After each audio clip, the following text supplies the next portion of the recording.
have been a ceiling breaker, I'm certain. How has that benefited your career? What are the biggest learnings that you had along the way when you were sort of the only woman in the room, which based on your background, I can imagine was often. Well, I think that, this idea of helping other women, and that's why I'm involved with your organization, is something that needs to happen. I mean, I vividly remember being in a room of senior women, and we were talking about how we help others out. And someone who was very, very senior in the room said, "Nobody ever helped me. Why should I help anybody else?" And God love her for being honest, but a lot of people feel that way. And I just could feel my heart stop when she said that. And, I've helped lots of people, both, men and women. And I think you get out a lot of it yourself if you help others. And, in particular, I think there's a lot of camaraderie with women at this point, and there's a lot that we can do for each other and should do for each other for any number of different reasons, right? Well, for your daughters, but also, it makes us happier. I mean, you are Absolutely. So you are always so hopeful and optimistic, never Pollyannish, of course, but I feel like that joy just radiates from you. So how do you sort of manage clearly you had good training grounds, go and getting your executive MBA while you have two daughters and trying to be a wife and having a career. But now you're juggling lots of boards and a lot of other commitments. How have you managed to really scaffold this board journey, and are you still balanced when you think about all the different pieces of that?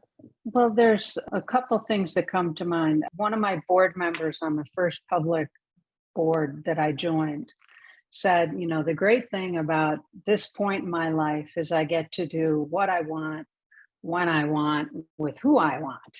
And that kind of resonated with me. And, what I've done essentially over the last few years is created a little portfolio of things that I like to do.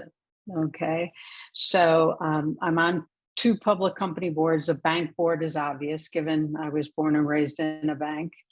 The storage company, I actually met the CEO of the firm at the bank board that I was on.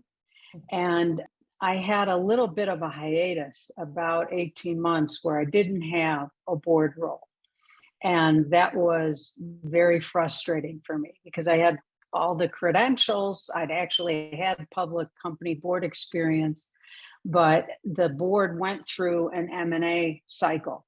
So I joined the board. We did a strategic review. We decided that we needed to sell the firm. So we went through an M&A process. So I think to some extent, people were thinking I was a little bit of a toxic board member or something like that, because it was only an 18-month duration. So I interviewed for a lot of different roles. And when you do that, it takes a lot of time and energy. You have to do research about the company and prepare yourself, et cetera. But so now I've got myself a nice little portfolio of activities, and I like to try to make sure that I'm prepared for all of the meetings and that I've read the materials and all those basic types of things. But I can, if it gets to be too taxing, say I'm going to step away from this, that, or the other thing if that's the case. But right now I'm just basically enjoying myself, and I still have time to spoil my grandchildren, which is very important to me. Well, I want to know where this retail shoe company comes into play. It sounds like, is that part of your fun that you have? Yeah. Yes. I mentioned that professionally, I was born and raised in a bank. I spent, 30 some odd years in banking and insurance. And I know it very well. And, you needed something a little different. And I managed to meet two individuals that were working on a shoe company that's based on a Latin American street shoe design. And juntos is the Spanish word for together. So it's a sustainable company. We took time during COVID to redesign the shoe, and we're working on a new website, doing some fit trials. I'm very much a shoe and a purse person. So this is like me living my dream, but we'll see. Fingers crossed that we can make this successful, but it's technically a B Corp. So, we're philanthropic in what we do, and it's very sustainable materials. So fingers crossed that we can be very successful. Can we all go right? buy Juntos shoes now? Pretty soon. All right, good. Well, maybe as soon as this podcast goes live, we can all go out and get some shoes, or at least come to your house and see your closet. See, I'm sure you have all the prototypes in every color you can possibly imagine. So that sounds like a lot of fun to me. Well, what do you like about the startup space? Because listen, banks to me sounds like regulatory land, and compliance and big numbers. But startups, that's a whole other thing. Well, there's lots of good reasons for it. One of the reasons is I would live through the financial service crisis at Citi. Okay. And, Citi was probably one of the hardest hit during the financial crisis. Our share price went down to $1, and you name it, it happened. And I was very involved in a lot of the restructuring activities at that time.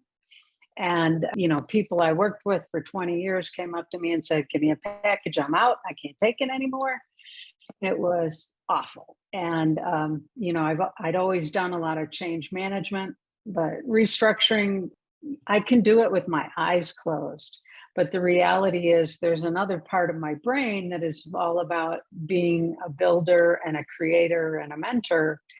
And that all goes to being in startup land. I mean, a good startup has to pivot based on what's going on.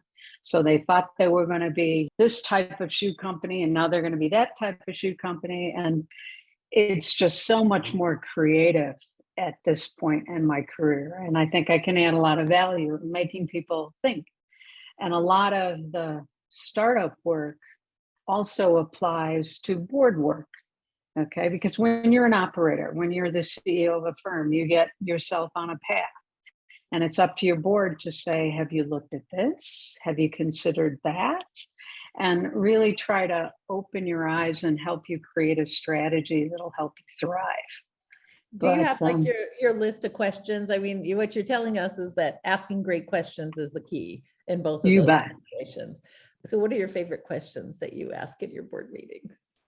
I think some of it depends on the personality of the individual and your fellow board members, because you don't want to be coming across as cocky and this, that, and the other thing. So you've got to kind of work the room, if you know what I mean.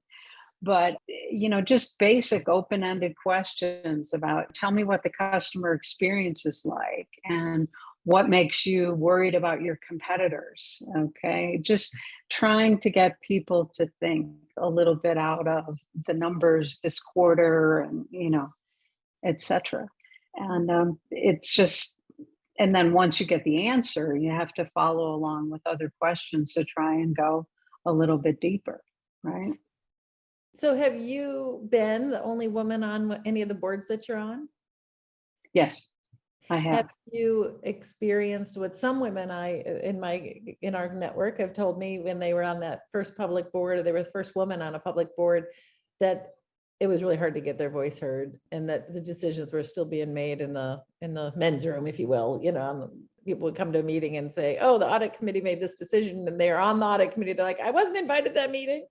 Any of that ever happen? And how do you gracefully handle any of those moments? Well, I was on, I'm on one public company board where we had a little bit of an issue, and that I was a very challenging situation culturally. But, a lot of it is just taking your superhero position and taking a deep breath and saying, I can ask the question of, how did we get there? Okay. Or if we got there, could we rethink it? Okay. And try to articulate why I think it's not the right thing to do. And it does take a little gravitas, I'll admit it. Okay. But, you got to dig deep and do the right thing. Okay. Because in a board role in particular, you have certain fiduciary responsibilities that you have to make sure the boxes get checked. And you can't be shy. You really can't.